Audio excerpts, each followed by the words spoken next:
Detective Mark Ryland stared at the body sprawled across the alley. The man's eyes were still open, fixed on nothing, his throat slit clean. A thin stream of blood snaked toward the gutter. It wasn't the first body Ryland had seen, but this one felt different. Because the dead man was an informant, and Mark was the one who told him to come here.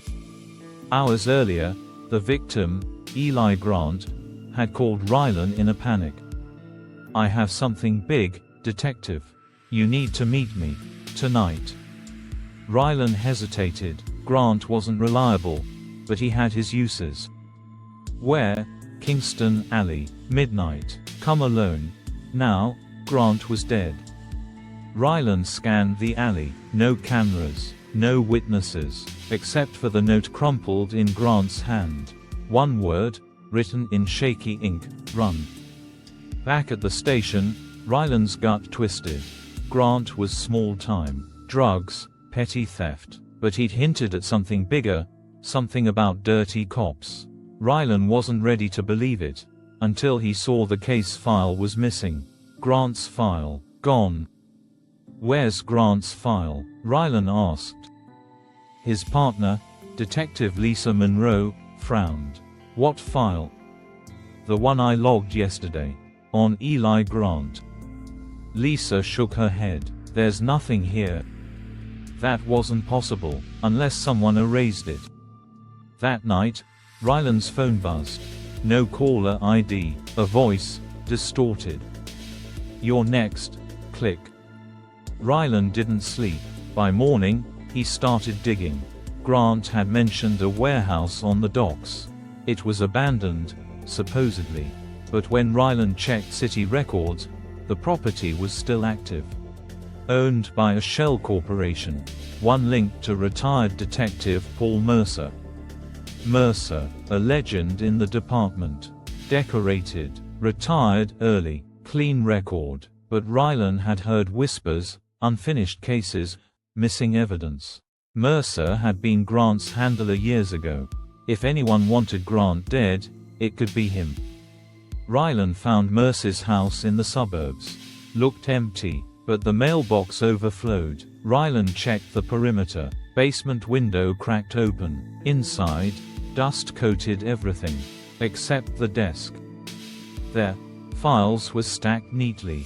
Photos, names, including Eli Grant, and one more, Mark Ryland. A creak behind him.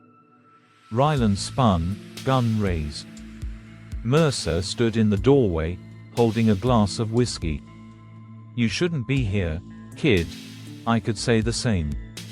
Mercer smirked. "You think you're the first to dig?" "What was Grant going to tell me?" Mercer's face darkened. "Something that should have stayed buried." A crash upstairs.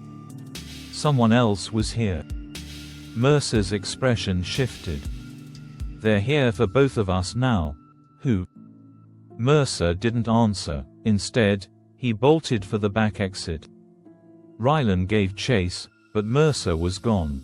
Only a burned file remained in the fireplace. Half a page survived. Operation Kingslayer. Ryland took the fragment to Monroe. "I need your help." She read it, frowning. "This means nothing." "It's connected. Mercer, Grant, now me." Lisa hesitated, then sighed. "Okay, but we do this by the book." But the next day, Monroe was gone. Her desk cleared out, her phone disconnected, and Ryland's badge was suspended. Pending investigation, they said. But no charges, no explanation. Someone was cutting him off. Ryland had one lead left. The docks. At midnight, he broke in. The warehouse was dark, but not empty. Stacks of crates, unmarked, until he pried one open. Inside, guns, military grade, and documents. Shipping manifests with police signatures, including Mercer's and Monroe's. One document caught his eye. A full report. Operation Kingslayer wasn't just a name. It was a covert operation run by high-ranking officers. Officially, it was a sting against organized crime. Unofficially, it was a smuggling ring. Weapons, drugs, moving through the city under police protection. And Mercer had started it. But someone else kept it alive. "Drop it." The voice behind him was cold. Detective Monroe. Gun trained on his head. "You're part of this?" Rylan asked, stunned. Monroe's eyes didn't waver. "I warned you to stay out of it." She gestured to the corner. Mercer, hands tied, bloodied. "Found him snooping, like you." Rylan's mind raced. Monroe wasn't dirty for money. She was protecting Kingslayer. "It was about control," Monroe said. "Mercer created it, but he lost control. Now we run it. And Grant, he was going to expose us." A siren wailed in the distance. Monroe's eyes flicked to the door. She didn't see Mercer move. In one brutal motion, he lunged, knocking her gun aside. Rylan grabbed his weapon. Fired. Monroe crumpled. Silence. Mercer coughed, bloodied. "You didn't know, kid. But you do now." Rylan stared at him. "Why start this?" Mercer gave a thin smile. "To control the chaos. Keep the streets clean our way." He slumped forward, dead. The fallout was nuclear. Monroe's body, Mercer's death, the crates.